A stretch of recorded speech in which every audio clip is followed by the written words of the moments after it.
بسم اللہ الرحمن الرحیم۔ السلام علیکم فرسٹ ایئر کلاس۔ آج کا ہمارا ٹاپک ہے ڈیلٹا آف ریور۔ آج ہم دریا کے زیریں حصے میں بننے والا اہم نقش ڈیلٹا دیکھیں گے۔ دریا جب سمندر کے قریب پہنچتا ہے تو ڈھلان کم ہونے کی وجہ سے دریا کی رفتار سست ہو جاتی ہے۔ جب ڈھلان کم ہو گئی تو دریا اپنا مواد اپنی گزرگاہ میں بچھانا شروع کر دیتا ہے۔ کچھ عرصے کے بعد یہی مطروحات دریا کی گزرگاہ کے راستے میں حائل ہو کر اسے مختلف شاخوں میں تقسیم کر دیتے ہیں۔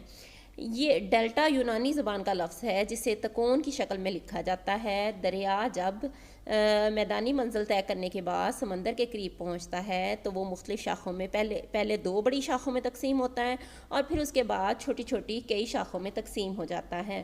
سامنے آئی گئی تصویر میں آپ کسی دریا کا جو ہے ڈیلٹا دیکھ سکتے ہیں کہ سمندر میں داخل ہونے سے پہلے دریا کس طرح سے چھوٹی چھوٹی شاخوں میں تقسیم ہو جاتا ہے، اور اس کا مقصد یہ ہوتا ہے کہ اپنا مواد بچھاتے ہوئے سمندر میں گرنا۔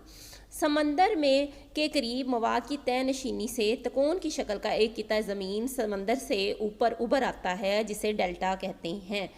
تمام جو بڑے بڑے دریا ہیں ان کے ڈیلٹاز جو ہیں وہ دریا سمندر میں داخل ہونے سے پہلے ڈیلٹا بناتے ہیں اور ان کی لمبائی میں ہر سال اضافہ ہوتا جاتا ہے۔ جیسے دریائے مسسپی کی لمبائی 16.2 میٹر سالانہ کے حساب سے بڑھ رہی ہے۔ فرانس کا دریائے روہن 400 سال قبل از مسیح سے اب تک 12.2 میٹر جو ہے وہ حساب سے بڑھ رہا ہے، اور دریائے نیل اور دریائے ڈینیوب 4.58 میٹر سالانہ کی رفتار سے بڑھ رہے ہیں۔ سامنے آئی گئی تصویر میں آپ کو دریائے سندھ کا ڈیلٹا دکھایا گیا ہے۔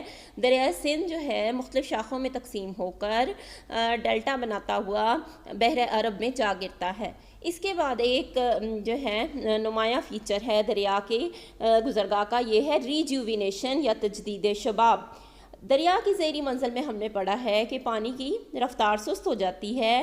اب سست ہونے کی وجہ سے کیونکہ اس کی ڈھلان کم ہوتی ہے، اب کسی وجہ سے اگر دریا کی ڈھلان بلند ہو جائے تو گویا جو ہے اس دریا جو ہے اس کی ڈھلان بلند ہونے سے پانی جو ہے وہ زیادہ تیز رفتاری سے گرتا ہے۔ اب تیز رفتاری سے گرنے کی وجہ سے اب دوبارہ سے عملے کٹاؤ شروع کر دیتا ہے۔ اگر دریا نئے سرے سے عملے کٹاؤ شروع کرتا ہے تو اس کو دریا کا دوبارہ سے جوان ہونا کہتے ہیں، یا اس کو تجدید شباب کہتے ہیں، یعنی جوانی کا پلٹ آنا۔ کیونکہ جو ہم نے دریا کی فرسٹ سٹیج اور سیکنڈ سٹیج پڑھی تھی، پہلی اور دوسری منزل، ٹھیک ہے، اس میں ہم نے پڑھا تھا کہ دریا جو ہے عملے کٹاؤ کرتا ہے۔ عملے کٹاؤ چونکہ پہلی اور دوسری جو دریا کی منزل ہے اس کا حصہ ہیں، اس لیے اگر دریا کی آخری منزل میں، دریا کے لاسٹ سٹیج میں اگر دریا دوبارہ سے کٹاؤ کا عمل کرتا ہے تو اسے ہم کہتے ہیں کہ دریا کی جوانی پلٹ آئی ہے، اسے تجدید شباب کہا جاتا ہے۔ اس طرح کا فیچر بعض اوقات یہ جو ہے اس کی وجہ ہوتی ہے کشش زمین کی اندرونی حرکات کی وجہ سے زمین کا کچھ حصہ بلند ہو جاتا ہے، اس سے دریا کے پانی کی رفتار میں تیزی آ جاتی ہے۔ اس کو عادہ شباب بھی کہا جاتا ہے۔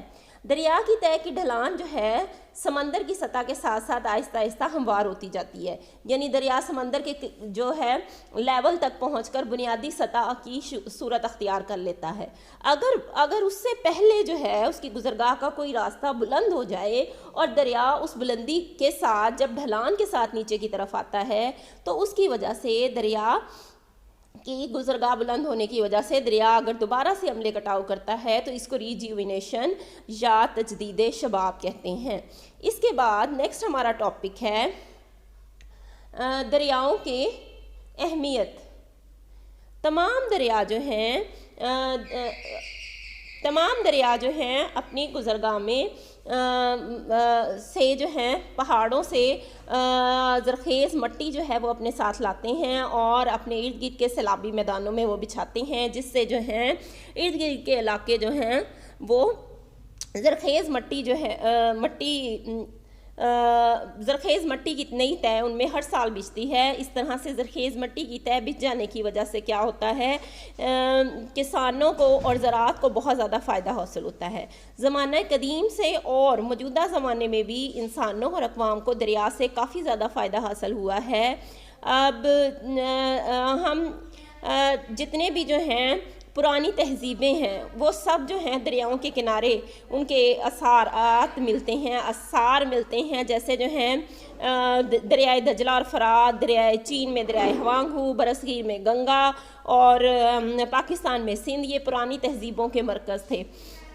ٹھیک ہے. معیشت کے لحاظ سے بھی جو ہیں دریا بہت زیادہ جو ہیں اہم کردار ادا کرتے ہیں، کیونکہ دریاؤں میں جو ہیں ایک تو جو آمد و رفت کے لیے جو ہیں وہ ذرائع مہیا کرتے ہیں، اور دوسرا جو ہے دریاؤں کی وجہ سے جو ہے دریاؤں کے کنارے والے علاقے جو ہیں یہ دنیا کے زرخیز ترین میدان شمار کیے جاتے ہیں.